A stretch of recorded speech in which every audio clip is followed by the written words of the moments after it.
Ini adalah komik pendek ciptaan Malaysia yang paling best saya pernah baca dan saya nak cerita kepada anda semua. Nak cerita ni. Jadi baru-baru ni ada satu pertandingan yang baru dianjurkan, iaitu cabaran komik online Malaysia ke-8, anjuran Mat Komik dan juga Komik M di bawah PTS. Banyak ratusan entry komik-komik yang dilukis oleh para peserta di seluruh Malaysia. Tema yang peserta-peserta ni kena lukis adalah berkaitan dengan sekolah. Tema sekolah kan, simple kan? Dan cabarannya adalah mereka kena lukis dalam hanya 10 muka surat saja sebab dia komik pendek. Tak boleh buat berjela, kau nak kalahkan One Piece ke apa kan. Dan pemenang telah pun dipilih. Jadi kita go through dulu nak. Kita tengok dulu 3 pemenang yang terbaik antara semua entry-entry yang ada ni. Oh, dan kalau anda nak baca komik-komik ni, saya letak link dekat bawah.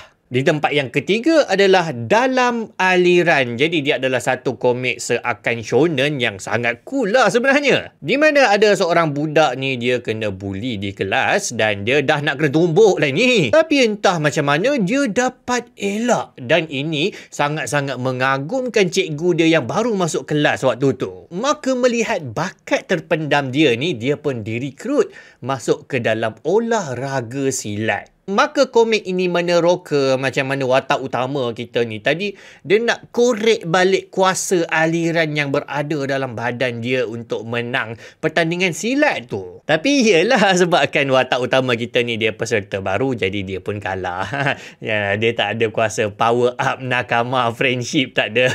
Di tempat yang kedua adalah komik yang sangat-sangat comel, iaitu Echah Legend. Cerita dia bermula dengan beberapa murid ni, dia orang beli pemadam. Jadi cikgu pun tanyalah, kenapa korang beli pemadam? Bukan korang ada ke pemadam? Murid ni cakap pemadam dia orang kena ambil. Kena ambil?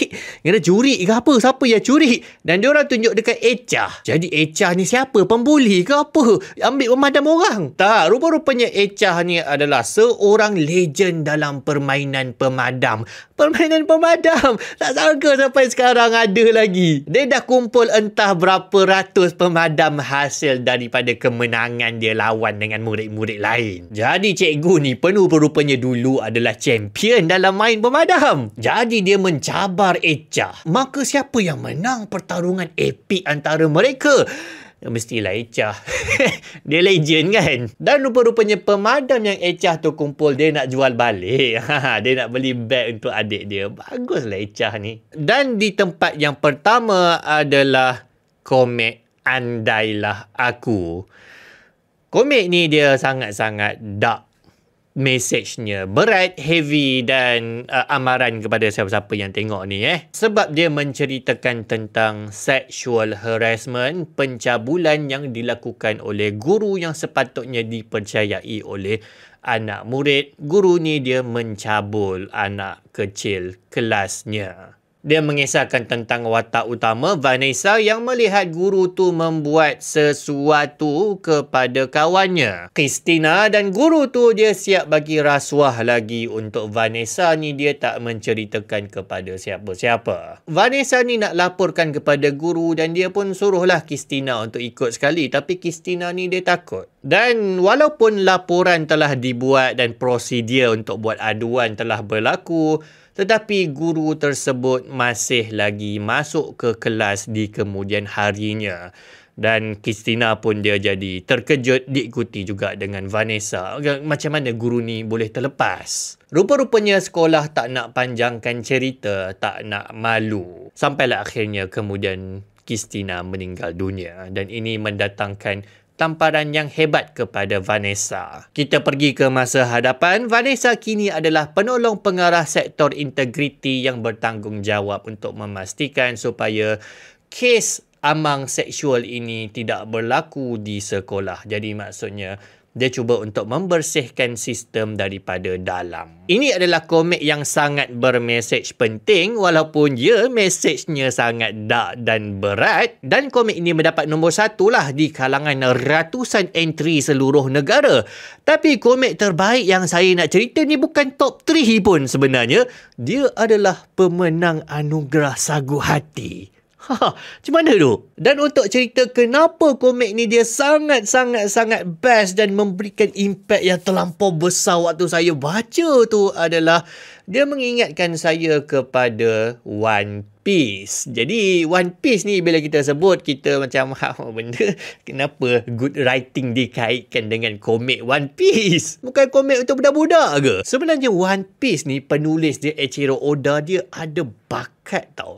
Dia ada bakat yang sangat-sangat menarik dalam menggarap satu cerita yang sangat pendek tapi terlampau berkesan. Walaupun watak yang diperkenal tu cuma beberapa panel tapi kita masih ingat sampai sekarang. Saya baca tentang watak ni rasanya lebih kurang 6-7 tahun lepas tapi sampai sekarang saya ingat. Dia sangat-sangat berimpak tinggi. Macam mana? Pada ketika itu, kisah One Piece sedang membongkar satu tema yang sangat-sangat berat dan dark juga, iaitu tema perhambaan dan juga tema perkauman, racism. Di mana ada satu kaum ni, iaitu kaum ikan, yang kaum ini dipandang dengan sangat-sangat hina oleh kaum manusia. Jadi kaum ikan ni dia diperhambakan, dijual dan diperlakukan sebagai hamba abdi semata-mata. Maka kaum ikan ini ada seorang leader, ada seorang pemimpin yang nak memberontak dan dia nak membalas dendam kepada manusia yang telah memenjarakan kaum ikan termasuklah dirinya sendiri. Dan dia nak tamatkan racism perkauman ini. Mereka didorong oleh kebencian kepada manusia. Jadi ingat, tema dia adalah berkaitan dengan racism dan juga perhambaan. Maka kaum ikan ini diorang seranglah manusia yang diorang jumpa. Diorang nak balas dendam kepada kezaliman manusia. Sampailah satu hari diorang bertemu dengan seorang budak perempuan kecil yang kusut masai. Budak perempuan ini adalah mangsa perhambaan yang berjaya melarikan diri bila kaum ikan ini menyerang penjara yang memenjarakan hamba abdi. Dan dia dipinta rayu untuk naik kapal kaum ikan itu, dihantar balik kepada kampung lamanya sebab dah 3 tahun dia tak jumpa dengan keluarga dia. Tapi ada sesuatu yang aneh dengan anak kecil perempuan ini. Dia sentiasa tersenyum walaupun dia diperhambakan. Walaupun dia tengah naik kapal kaum yang sangat-sangat menakutkan yang benci kepada bangsanya, dia masih tersenyum. Dia macam tak takut apa. Budak ni betul ke tak kan? Dah lah kusut masai. Disebabkan menyampah dengan senyumannya yang menjengkelkan itu, dia ditumbuk sampai dia berdarah. Tapi kemudian dia mengambil secebis kain daripada bajunya dan dia mula mengelap semula darah yang tumpah tu. Dan dia masih tersenyum. Dia kata dia minta maaf. Dia akan berusaha sekuatnya. Dia akan mencuci kapal tu tanpa berehat. Dan dia minta supaya tidak dipukul lagi. Sambil berdarah, dia mengatakan dia tak akan menangis walaupun apa pun yang berlaku. Walaupun dia mengaku dia sangat-sangat ketakutan. Rupa-rupanya budak perempuan itu telah melihat banyak hamba-hamba yang dibunuh begitu saja hanya kerana mereka menangis sewaktu di dalam tawanan. Jadi disebabkan ketakutan yang teramat sangat, dia tutup emosi dia dan memasukkan mukanya dengan senyuman yang tidak pernah tamat. Jadi setelah itu, bos kru ikan itu dia membuat sesuatu yang sangat mengejutkan. Dia membakar cop perhambaan yang dicopkan kepada budak perempuan tersebut sebagai lambang dia adalah hamba. Budak perempuan tu pengsan dan dia masih lagi tersenyum, malah dia minta maaf dan diminta supaya tidak dibunuh. Lalu bos kru ikan tu marah. Dia kata, kami tak sama langsung dengan tuan kau yang kejam. Kita orang bukan pembunuh. Dan dia membuang senjatanya ke laut. Seraya mengatakan mereka akan membawa budak perempuan itu balik ke rumahnya. Dan di panel terakhir kita melihat akhirnya budak perempuan itu, Koala, berjaya menangis. Habuk masuk mata. Jadi sebab apa Oda ni adalah master dalam storytelling adalah walaupun dalam separuh panel saya baca tu, saya ingat sampai sekarang adegan ni. Dia sangat-sangat efektif, berkesan. Sebabnya adalah satu, bukan saja dia tepat dengan tema yang disampaikan iaitu tema perhambaan, tema racism. Dia sangat-sangat meruntun hati sebab dia irony dan dia contradict. Ironinya, bangsa ikan yang sangat-sangat benci dengan manusia ini berjumpa dengan manusia juga yang diperhambakan, yang nasibnya mungkin lebih teruk daripada mereka. Sebab dia diperhambakan daripada kecil dan dia berada dalam ketakutan yang amat sangat. Tapi dia sentiasa tersenyum. So, dia contradict. Macam mana kau takut, tapi kau tersenyum? Dan pertemuan simple ni je dia mengubah terus tanggapan kru ikan tersebut bahawa masalahnya bukan manusia, tapi masalahnya adalah mereka yang kejam dan zalim ke atas. Manusia pun diperhambakan. Dan ironi dan kontradiknya yang saya rasa tak dapat dibuat oleh mana-mana fiksyen adalah ini pertama kali saya gembira bila dapat lihat seorang budak perempuan menangis. Patutnya kita sedih tengok budak perempuan menangis. Tapi kita jadi gembira akhirnya kau menangis juga. Macam mana boleh jadi macam ni? Kena dengan tema, ironi, kontradik, resepi kepada storytelling yang sangat-sangat amazing. Dan saya jumpa storytelling ini pada pemenang Anugerah Sagu Hati Sikom yang lepas, iaitu pada komik yang bernama Rezeki yang Tersembunyi. Kisah ini bermula dengan pasangan suami isteri yang berada dalam keadaan cukup-cukup saja, tapi mereka bahagia. Si suami adalah guru di sekolah dan si isteri nampaknya adalah seorang suri rumah. Tetapi bertahun-tahun kahwin, mereka masih tak dapat zuriat. Mereka masih tak diberikan rezeki seorang anak. Sampailah satu hari bingkai perkahwinan mereka retak. Rupa-rupanya si suami meninggal dunia. Si suami rupanya mengalami kemalangan di depan sekolah saja. Dan ini sangat-sangat meruntun hati si isteri. Apa yang dia perlu buat? Maka dia meminta kerja untuk meneruskan kelangsungan hidup dan ironinya, dia dicampak menjadi bodyguard di sekolah suaminya. Dia dah pasti berada dalam kerinduan yang amat sangat, berada di sekolah tempat suaminya mati.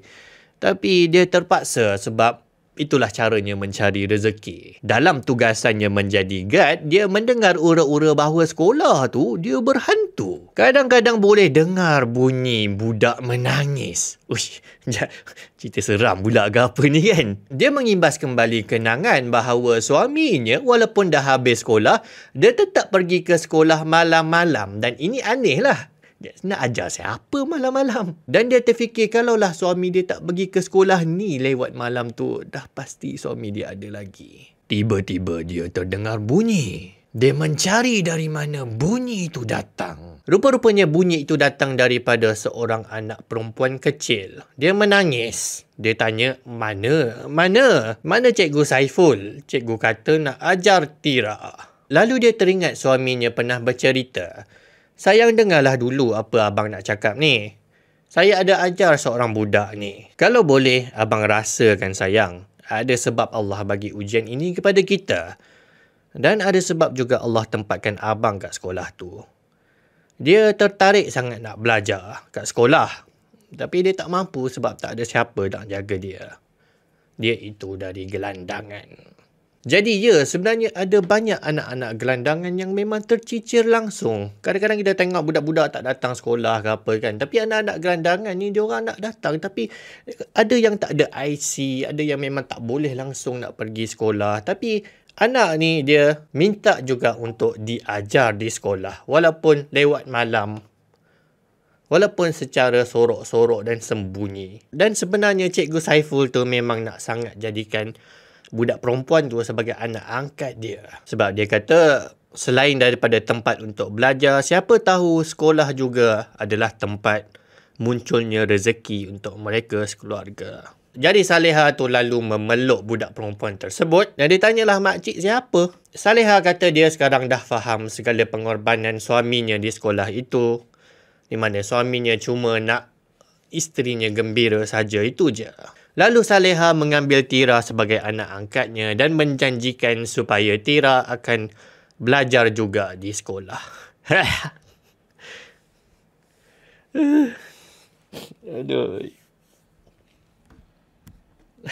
aku tak boleh lah.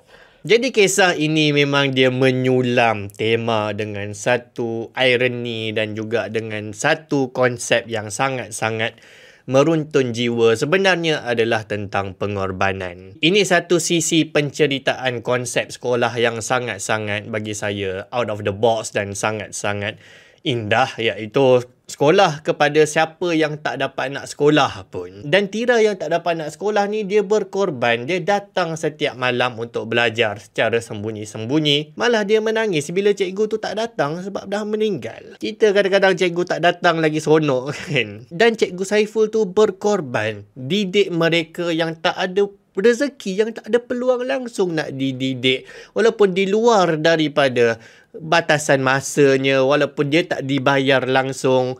Dan akhirnya ini dirangkumkan dalam satu konsep dan persoalan rezeki. Akhirnya si isteri dapat juga anak yang dinanti. Walaupun suaminya dah tak ada, tapi legasinya diteruskan. Legasi pendidikan, legasi ilmu, walaupun dia cumalah seorang pengawal keselamatan. Jadi boleh nampak tak lebih kurang patternnya dengan penceritaan One Piece tadi tu. Dia sangat-sangat pendek dan dia sangat-sangat impactful kepada saya. Jadi walaupun dia tak menang, dan sebagai juri saya sebenarnya bagi full mark lah. Kantoi pula juri kan. Dan jelah ada beberapa juri dan biasanya kita ada preferences kepada sesuatu. Mungkin sesuatu tu paling dekat kepada hati kita dan kita anggap bahawa itulah yang terbaik, walaupun mungkin orang lain mungkin kurang bersetuju dan sebagainya. Tapi ini saya cuma nak share kepada anda satu komik yang bagi saya adalah komik yang terbaik, komik pendek terbaik yang saya pernah baca dihasilkan oleh orang Malaysia. Jadi itulah sedikit sebanyak, harap-harap bermanfaat. Assalamualaikum.